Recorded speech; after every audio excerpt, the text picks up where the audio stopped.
Hi friends, నేను శిరీషాని. Welcome back to Sirish మెడి కిచెన్. ఈరోజు మనం ఒక సూపర్ హెయిర్ ఆయిల్ చేసుకుందామండి.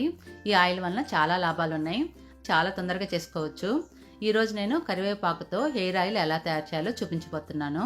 ఇది ఇప్పుడు ఎలా తయారు చేయాలో ప్రాసెస్ ఏంటో స్టార్ట్ చేసేద్దాం. ఫస్ట్ కరివేపాకుని తీసుకొని దాని ఆకుల్ని సపరేట్గా చేసి బౌల్లో తీసుకోండి. అన్ని ఆకుల్ని ఇలానే తీసుకోవాలి. వీటిని 2 సార్లు కడిగి ఫ్యాన్ కిందనే బాగా తడి లేకుండా ఆరబెట్టండి. ఎండలో ఆరబెట్టద్దండి, ఫ్యాన్ కింద ఆరబెడితే చాలు. ఇప్పుడు ఆరిన కరివేపాకుల్ని మిక్సీ జార్లో వేసి వాటర్ యాడ్ చేయకుండా బ్లెండ్ చేస్తే ఇలా కోర్సుగా పౌడర్ లాగా అవుతుందన్నమాట. ఇప్పుడు ఈ పౌడర్ని ఒక కప్పులో తీసుకోవాలి. మీరు ఏదైనా బౌల్తో అయినా తీసుకోవచ్చండి. 1 కప్పు కరివేపాకు పొడికి 2 కప్పులు కొబ్బరి నూనె, ఇది కొలత అన్నమాట. అందుకని మీరు ఏ కప్పుతో అయితే కరివేపాకు తీసుకుంటారో అదే కప్పుతో 2 కప్పులు కొబ్బరి నూనె తీసుకోవాలి. ఈ పౌడర్ని ఇప్పుడు ఒక మందపాటి బాండల్లో కానీ మందపాటి పాత్రలో కానీ వేసుకోండి. తిక్కుగా ఉండాలండి, అప్పుడే ఆయిల్ మాడిపోకుండా ఉంటుంది.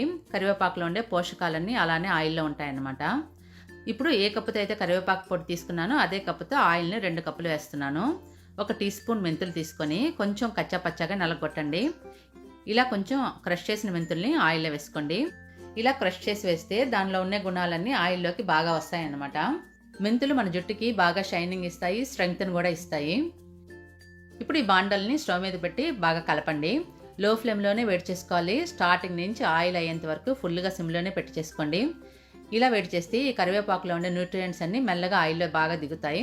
అప్పుడే ఈ ఆయిల్ మన జుట్టుకి బాగా ఎఫెక్టివ్గా పనిచేస్తుంది. హైలో పెడితే కరివేపాకు మాడిపోయి దాంట్లో ఉన్న న్యూట్రియంట్స్ అన్నీ పోతాయి. అప్పుడు మనం ఈ ఆయిల్ని జుట్టుకు పెట్టుకున్నా కానీ పనిచేయదు అన్నమాట. అందుకని స్టార్టింగ్ నుంచి సిమ్లోనే వేడి చేసుకోండి. అది కాకుండా ఇంకొక విషయం ఏంటంటే ఈ ఆయిల్ని కలుపుతూనే ఉండాలండి. అప్పుడే కరివేపాకు అడుక్కి వెళ్ళి మాడిపోకుండా ఉంటుంది. నేను స్టీల్ దాంట్లో చేస్తున్నాను. ఇనుప బాండల్లో చేస్తే ఇంకా మంచిదన్నమాట. అల్యూమినియం నాన్ స్టిక్ పాత్రలు యూజ్ చేయొద్దండి. ఫస్ట్ ఇలా ఎక్కువ బబుల్స్ వస్తుంటాయి. ఇది ఎందుకంటే కరివేపాకులో ఉండే వాటర్ వలన ఈ బబుల్స్ వస్తాయన్నమాట. నెమ్మదిగా ఆ బబుల్స్ అన్నీ తగ్గిపోతాయి. ఇప్పుడు బబుల్స్ రావడం తగ్గించి చూడండి. ఆయిల్లోనే కరివేపాకు గుణాలు, కలర్ అన్నీ ఆయిల్లో దిగిపోయాయి. అందుకని ఆయిల్ గ్రీన్ కలర్గా వచ్చింది బాగా. మనకి ఆయిల్ రెడీ అయిపోయిందండి. ఇప్పుడు ఇది చల్లారి పెట్టుకోవాలి.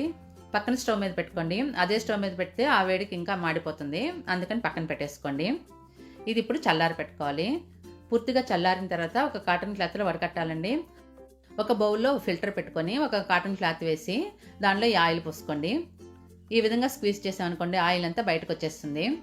దీంట్లో యాంటీ ఆక్సిడెంట్స్ ఎక్కువ ఉంటాయి కాబట్టి జుట్టుకి బాగా డార్క్ కలర్ని ఇస్తాయండి. నల్లగా ఉంటుంది జుట్టు, హెయిర్ ఫాల్ తగ్గుతుంది అన్నమాట. చుండ్రు కూడా బాగా తగ్గిపోతుంది.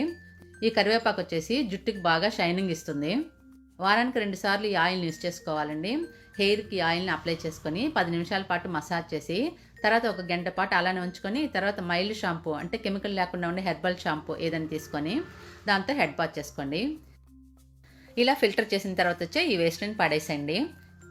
గ్లాస్ బౌల్లో మీకు కలర్ కనిపించడం లేదండి, నేను స్టీల్ దానిలో వేసి చూపిస్తాను చూడండి. మంచి గ్రీన్ కలర్ వచ్చింది.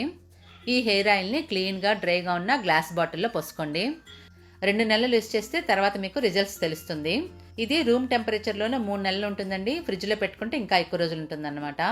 ఈ ఆయిల్ బాగా కూలింగ్ ఎఫెక్ట్ ఇస్తుందండి. అందుకని తలస్నానం చేసే ముందు మాత్రం యూజ్ చేయండి. మామూలుగా యూజ్ చేస్తే కొంతమందికి జలుబు చేసే ఛాన్స్ ఉంటుందన్నమాట. అందుకని హెడ్ బాత్ ముందు అప్లై చేసి తలస్నానం చేయండి. జలుబు చేయకపోతే డైలీ కూడా యూజ్ చేసుకోవచ్చు.